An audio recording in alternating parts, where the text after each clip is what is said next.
औज़ बिल्लाहि मिनश शैतानिर रजीम बिस्मिल्लाहिर रहमानिर रहीम क़दरमन कतुन को अस्सलाम वालेकुम व रहमतुल्लाहि व बरकातुहू कतुन को दावज़ा द कुछ देर तासिल दिन जी द कुछ टेक्ने चिकमा लांदे डेरे दा यो घर सर दा गत जरा खतले मा गोरे खुद दे वक्त नजर दा पैदा खला मजज़त अफसा दे जिगिना दा कुछ टेक्ने मखामख कारी په شکل خو په ختمېدو دی خو ډېره زیاته اوس هم ښایسته ګرینري ده دغه مخامخ غرونه دي دا خلک ځي معلم جبې ته کالان ته یو ځای ته بل ځای ته خو دلته هم دا ځنګل او دا ښایسته سیندریانې موجود دي خوږې د خوږو اوبو چینې دي دا مخامخ چې کوم دا کوزه ټیکنې ښکاري بیا کوم هغه ته ته لاړ شو نو دغه ورسره چې کوم دی نو خامپور دی کوم چې دا خورشید علي خان دی ډاکټر ذاکر الله خان او د هغې خاندان چې کوم دی نو په زیات تر تعداد کې چې کوم دی دغلته پاتې کېږي ډېر لوی کلی دی بیا که ورته اخوا موږ وګورو دغه باغډیری ده دغه بیا سلیم شاه دی او هغه چې کوم ده نو دا بره ټیکنۍ ده او بیا دغه سلسله په بره باندې اوغز او شیا او دغه بریمکې دغه سایډونو ته چې کوم دی دا سایډ تللی دی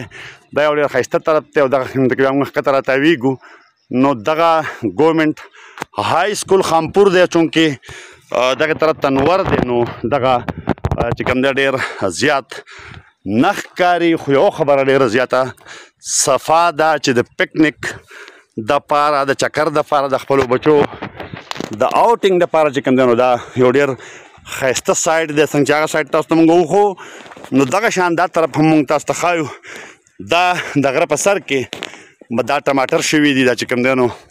دې تاله کې کوم ټماټر وایي د جال ټماټر دي او بیا دغه شانتې دا ښایسته د غرونو یوه سلسله هغلته کې نښتر ولاړ دي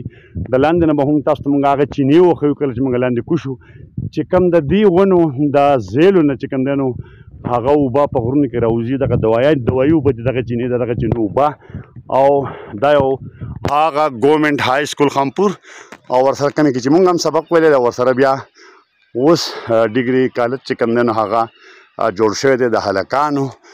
او یو ډېر ښایسته منظر دا وړاندې کوي یو لاندې به تاسو ته موږ بیا وښیو چې یاره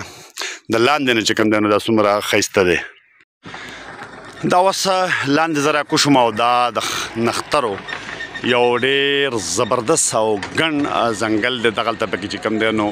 یو ریسټ هاوس هم جوړیږي او دا ورسره چیناران دي دغه چینارانو تاسو ته ما څنګه چې د اوبو خبره وکړه نو دغلته بیا دا چینې دي دغه لاندې هم چینې دي او ډېر ښکلی ځای دی دا ملګري دلته کې راغلي دي او د دې ځایږي نه چې کوم دی نو ټیک ټاک چې کوم دی نو پکنیک سپاټ جوړېدی شي د کیجالی د پل نه لاندې د شینګرۍ په سایډو ته روډ راغلی دی او د کوزې ټکنۍ نه هم راغلی دی او بیا دغه ډېرکی که تاسو ګورئ وړې وړې نو یو خوندور ماحول دی او ډېر ښایسته ورسره خواته چې کوم دی نو خوړه هم بیدلی دی خو د دې نه علاوه دلته د چینو اوبه چې کوم دی نو هغه موجود دي او ډېر ګڼ ځنګل دی او ډېر په نږدې باندې چې کوم دی نو سړی دلته کې را رسېدی شي خپل بچي او خپل ځان خپل ملګري خپل دوستان دې ځایګي ته چې کوم دی نو هغه راوستی شي چې د دې ځنګل نه او د دې چینو د یخو اوبو نه چې کوم دی خوندونه واخلي د تحصیل یادینځی د کوز د تحصیل یادینځي د ټکنۍ نه لاندې دا ډېرکی ډېر مزیدار او ښایسته ماحول چې کوم دی نو هغه وړاندې کوي یو بل خوندور ماحول با خوندوره نظاره خوندور ځای هم د دغه ټکنۍ له ښکته چې کوم دی نو د هغې چې کوم ایریا ده او دا وګوره تاسو ځنګل دی مخامخ او ډېر اواره ځمکه هم ده دا یو ښایسته او خوندور ماحول چې کوم دی نو دا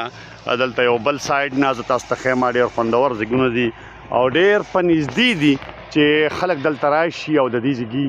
د ښایست نه خوندونه چې کوم دی نو هغه واخلي او د دې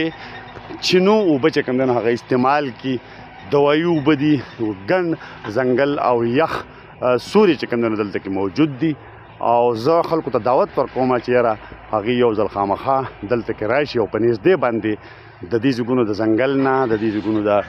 شینکي نه د دې ځایګونو د دې غرونو د ښایست نه چې کوم دی نو پیدا واخلي تر بل پروګرامه پورې ما له اجازه راکړئ د الله په امان